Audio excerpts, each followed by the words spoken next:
ከፋርማሲ አንድ መድኃኒት ብትገዙ ጀርባው ላይ የተጻፉ ዲስክሪፕሽኖች አሉ።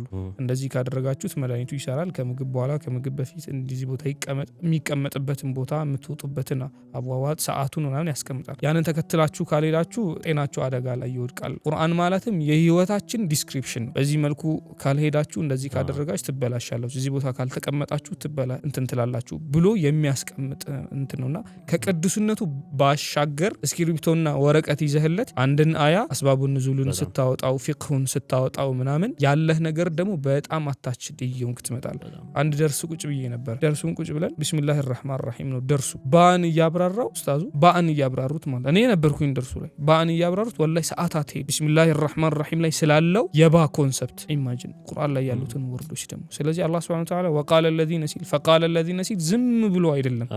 ለዚህ ነው ወማ ሁወ ቢላል ዝም ብሎ የተነገረ ዛዛታ ጨዋታ ምናምን አይደለም። ቁም ነገር የምታገኙበት ነገር ነው።